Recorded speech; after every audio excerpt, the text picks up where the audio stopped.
Hello, friends. This is Dave Hurwitz, executive editor at ClassicsToday.com, here with the most important recording projects ever! Yes. And here's one that a lot of you mentioned, and I was so proud that you did. It says something for just how important it is that these recordings were made, that this is the project that just came to mind for so many of you. It is the Decca Janáček opera series featuring Charles Mackerras with the Vienna Philharmonic. Now, this was a series of 5 operas, Jenufa plus the 4 late masterpieces in their premiere recordings in the West. I mean, they had all been recorded before on Superphone, but those recordings were, first of all, very difficult to get your hands onto in the West. And second of all, if you did get your hands onto them, they were kind of like, communistically pressed, like, in a field with a bunch of, farm workers or something, between milking cows and riveting machinery or whatnot. I mean, they were grotty pressings quite often, these cumbersome booklets with I just remember that the ink on the libretti smelled like manure, but at least you got libretti. There was that, yes. But and some of them had wonderful Czech singers, although the conducting was not always great and the sonics were iffy, and there were things. In order to make these things popular, as popular as opera in Czech is ever going to be, we needed to have modern recordings with major artists, or as major as we could get, who would sing this stuff at the time. And Mackerras did it. Mackerras was, without question, one of the most important conductors of the 20th century. Everything he touched turned to gold. I mean, he was a pioneer of early music performance and authentic performance practice.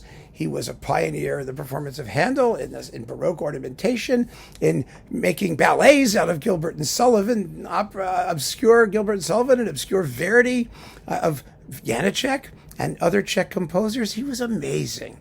He was also about the nicest guy in the world. I mean, it was such a pleasure to know him, and I was honored that I knew him reasonably well in the last years of his life anyway.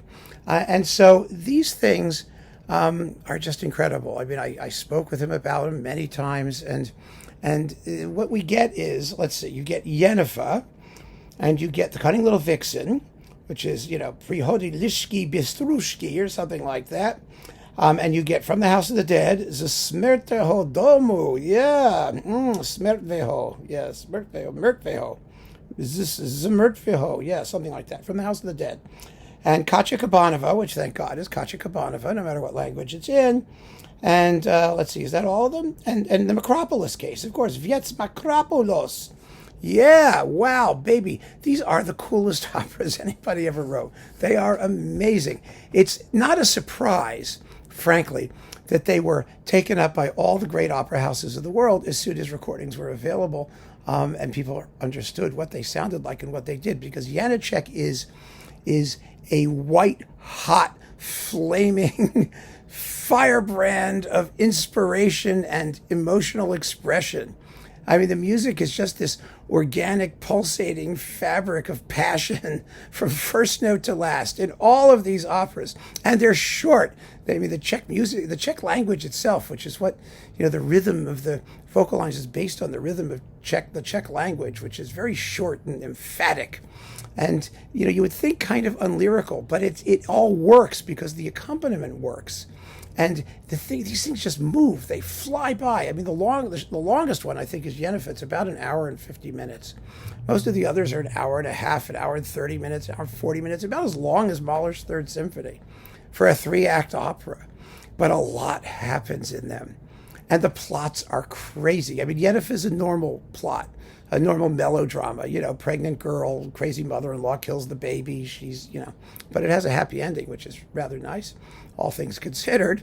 And then you've got Katya Kabanova, which is just a brutal story of domestic abuse. Again, the evil mother-in-law plays a big role in that. And, the weak, wimpish son, and she winds up committing suicide because she can't possibly be happy after she has an affair when her husband's away. Okay, that one's vaguely normal also.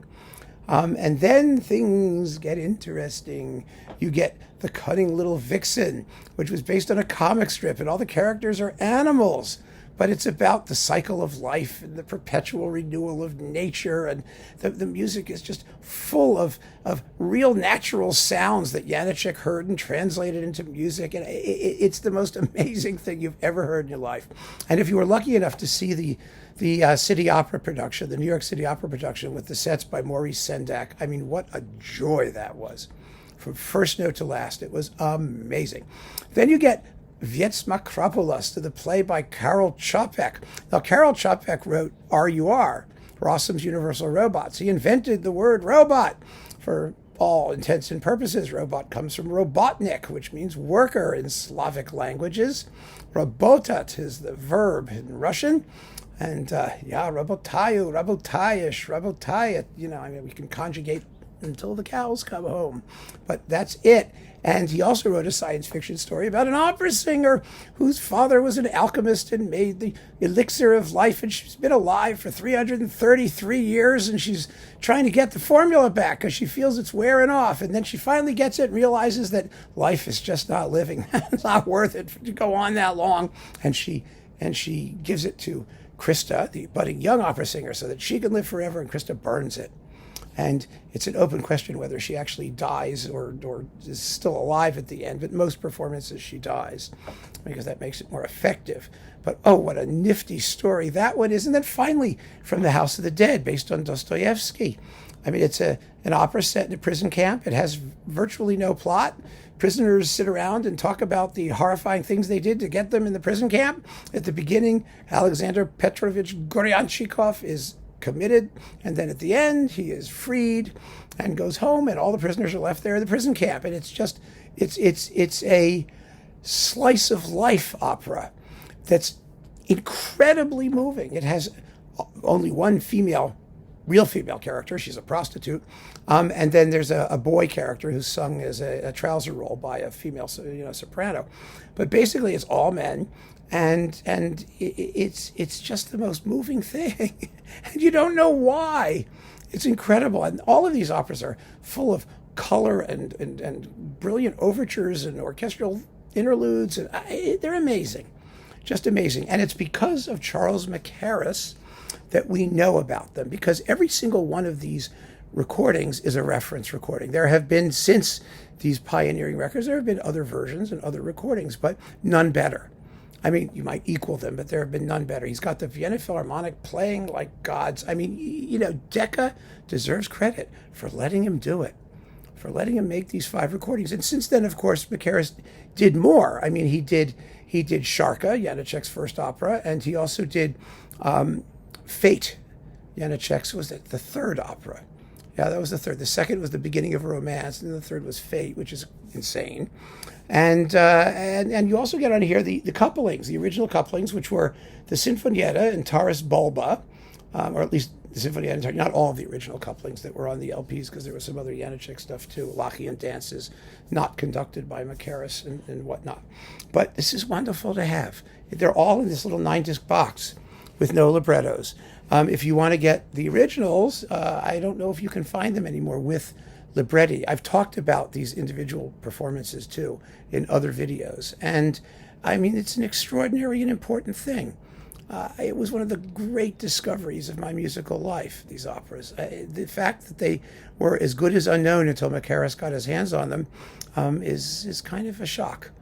But he did. And it was the music that did the rest. Music that is so instantly powerful and expressive that you just can't get it out of your head once you've heard it. I play them just to listen to them, whether I pay attention to the libretto or not. I mean, I know the stories, but I don't care. I just want to hear the music come at me. It's that extraordinary. So keep on listening, friends. Thank you so much for joining me. Take care.